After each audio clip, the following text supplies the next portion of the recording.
Vereador Marcos da Rosa, ao cumprimentá-lo, cumprimento toda a mesa diretora, cumprimento os colegas que compõem o parlamento, cumprimento os senhores e as senhoras que nos honram com a presença em plenário, com destaque para o sempre vereador Braz Roncaglia. Cumprimento o senhor e a senhora que nos honram, nos acompanhando em seus lares. Senhor presidente, na legislatura passada, de uma forma espontânea, de uma forma que surgiu do sentimento de cada um, da religiosidade de cada um, da fé de cada um, nós conseguimos montar uma bancada em defesa da família.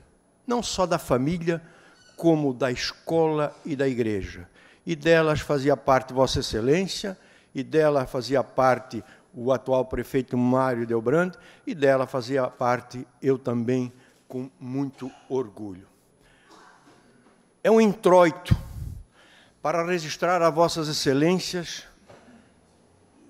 o comportamento dramático que registrei ontem na sala de aula de uma aluna que é professora, professor Gilson, professor Alba, professor Bruno, que aqui não se encontra. E ela veio me perguntar se era verdade que estaria sendo criada uma carreira de professores para lecionar nos presídios. Eu disse, filha, tu está maluca? Tu enlouqueceu? Tu vai lecionar para presidiário? Ela disse, professor, se eu lecionar para presidiário, eu vou ter segurança. Alguém vai estar me protegendo. O presidiário não vai me desrespeitar.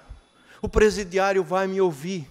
Eu disse, tu continua mais louca ainda? Ele disse, não, professor. É que os meus alunos não me respeitam. Eu vivo ameaçada.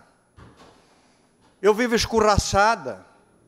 Eu vivo com as conversas, meu pai te quebra todo, minha mãe te quebra todo. É um registro dramático. É um registro desesperador. É um registro que mostra, professor Gilson, Vossa Excelência, que tem a sorte de lecionar para os alunos conscientizados. O desespero que se passa nas nossas escolas. Não são as escolas do centro, não são as escolas onde há um controle social efetivo, são as escolas do interior. É preciso que se resiste. Eu ainda estou traumatizado com o desabafo dessa minha aluna do curso de Direito do Consumidor, dizendo que queria fazer carreira para lecionar para presidiário. E vou repetir, ela foi bem clara. Lá eu vou ter segurança, porque presidiário nenhum vai ousar me desafiar e me ameaçar. Concede uma parte. Por gentileza, professor Gilson. Professor Gilson, em a parte, logo em seguida também, vereador Ricardo Alba, com sua permissão. Vereador, parabéns, e posso lhe dizer que tive a sorte, e tenho a sorte, de dar aula num colégio como o SEDUP, mas também já dei aula em bairros mais abastados, onde sim, infelizmente isso acontece. E óbvio, né? Pela postura, às vezes até pelo porte físico, a gente ainda consegue se impor um pouco mais. Mas, infelizmente, tem isso, porque as instituições e o professor fica refém, o diretor fica refém, não sabe para quem procurar, vai falar com o conselho tutelar, também não vai, a coisa não anda. E é verdade isso que o senhor vem falando. A gente se sente, muitos ali, principalmente a figura feminina, né, as mulheres, o professor ainda consegue, como homem, ainda um pouco porte físico, ainda consegue se impor. Mas é triste. É triste esse relato porque ele é verdadeiro. E acontece aqui em Blumenau? Sim. E quando você vai procurar ajuda, o professor vai procurar ajuda, ninguém os apoia. Se escondem. E é isso que nós temos que fazer. Começar a apoiar esse professor para combater esse tipo de coisa. Parabéns. Obrigado, professor Gilson, por ter referendado e servido de testemunha para o meu pronunciamento. Com muito prazer, concedo a palavra ao professor Alba. Vereador César, parabéns pelo pronunciamento, me coloco ao lado de Vossa Excelência. Realmente, muitas crianças são tratadas como semideuses, adolescentes semideuses, né? Não tem limite nenhum, não tem educação, e transferem essa má educação, essa falta de respeito, que muitas vezes não encontraram limites no próprio lar, aos professores em sala de aula que se veem reféns. E essa má educação, muitas vezes, chega até o ambiente universitário. Nós já lecionamos, o senhor ainda leciona? Na universidade eu já lecionei e já vivenciei situações tristes na universidade e relatos que nós vemos todos os dias de professores em escolas públicas, municipais e estaduais. Temos que resgatar a autoridade do professor em sala de aula. É o professor que manda em sala de aula. E ele que dita as regras aí dentro da legalidade. Agora, o aluno tem que ter respeito pelo professor.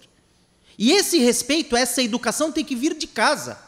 É lá que se impõe o respeito, né, às crianças e os adolescentes. Muitas vezes nós vemos que os pais terceirizam a tarefa de educar. Não é tarefa do professor, é tarefa do pai, da mãe, da família.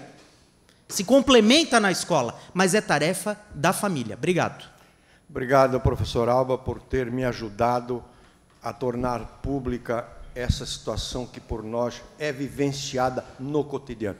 Concedo, senhor presidente, com a sua autorização, a parte ao vereador Caminha. Vereador Caminha, mas já dizer, vereador Caminha, que eu também estou na fila para depois vocês não dizerem que eu passei do tempo aqui, tá bom? Já me concedeu também o a parte? Então, andar da carruagem, vou ter 10 minutos. Tá bom, vereador Caminha, por favor.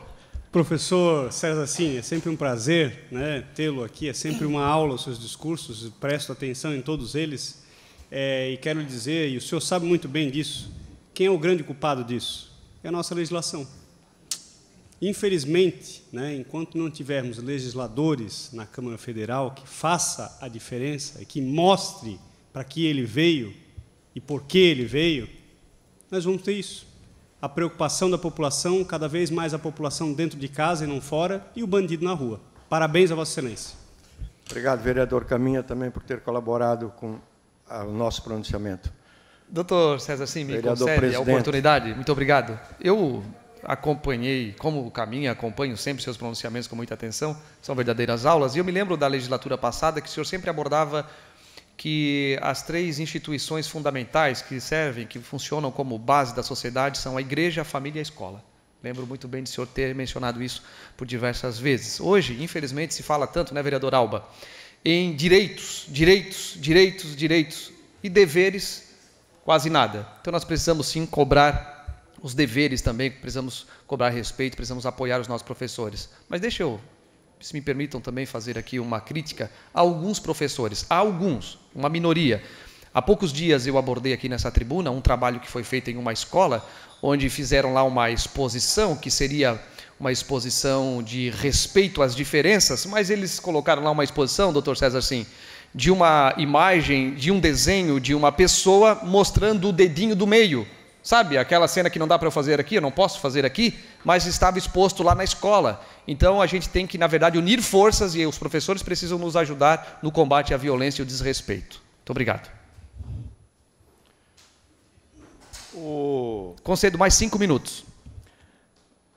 O sentimento humano, ou a personalidade humana, ela é discutida de há muito tempo. Nós temos 2 vertentes bem caracterizadas.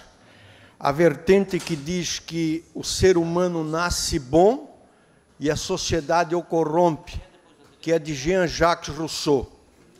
E nós temos a outra vertente que diz que a sociedade nasce comprometida para com o crime, cujo maior defensor foi Cesare Lombroso, aquele que criou a teoria do criminoso nato, ou seja, eu, no meu nascimento, já estou predisposto a enfrentar aquilo que é correto. E outro italiano, a exemplo do Cesare Lombroso, chamado Enrico Ferri, o criador da sociologia jurídica, disse que o Lombroso estava correto. Mas ele advertiu por uma coisa espetacular, que esse criminoso nato, professor Gilson, pode viver a vida toda na sociedade sem cometer o único crime, o único deslize. Basta o quê? Que haja controle social. E aí eu encampo ao meu discurso tudo aquilo que Vossa Excelência falaram, nos aparte, para chamar a atenção de uma coisa. Nós estamos perdendo o controle social. E este controle social era exercido por quem? Vereador presidente, pela família, pela igreja e pela escola. Na ordem, família, escola, igreja. E hoje nós perdemos esse controle social. Hoje as nossas crianças, e por isso o desespero da minha aluna, As nossas crianças saem de casa sem ter noção, consciência do que é certo, do que é errado, do que é justo, do que é injusto, e a culpa é dos pais. Aí chega na escola, faz o que fizeram com a minha aluna, ao ponto dela se desesperar de querer lecionar para detentos. E se não respeita o pai e a mãe, não respeita o professor, não vai ouvir o padre, não vai ouvir o pastor, e ali nós estamos criando um projeto de delinquente. E se continuar assim, não adianta reclamar. Nós vamos ter que ter um policial para cada cidadão. Nós temos que resgatar o controle social da família. Já disse isso em várias oportunidades desta tribuna. A culpa é da família. A sociedade é o reflexo da família. Assim como sociedade nenhuma é melhor do que os seus líderes, família nenhuma é melhor do que a sociedade que ela cria no seu seio e, às vezes, criando verdadeiros criminosos. Que fique esse alerta aqui, que fique o desabafo dessa minha aluna, que fique aqui registrado o desespero dela, para que a sociedade se conscientize e a sociedade passe a, novamente, ter o controle social que começa na família, que passa para a escola e passa para a igreja. Se essas três instituições retomarem o controle social que até então tinham, nós vamos ter a sociedade que nós sonhamos. Afora isso, estamos definitivamente falidos. Afora isso, nós vamos continuar criando criminosos que começam a ser criminosos em casa. Quem não obedece o pai é um criminoso contra o pai. Quem não respeita o professor é um criminoso contra a professora. Quem não ouve o padre, não ouve o pastor, é um desrespeitoso contra os princípios religiosos. Fica aqui o registro, senhor presidente, fica aqui o registro, senhores vereadores, nos anais desta casa, desta professora, desse desespero, cuja culpa cabe exclusivamente à sociedade que é formada pelo conjunto de famílias. Papai e mamãe, chega de reclamar da falta de segurança. A segurança começa em casa, a polícia começa em casa. Na minha querida São João Batista, existia um polícia só, e era nosso amigo, não era polícia, porque o polícia era o olhar do papai e da mamãe, era o olhar do professor, era o olhar do vigário, era o olhar do pastor. Isso desapareceu.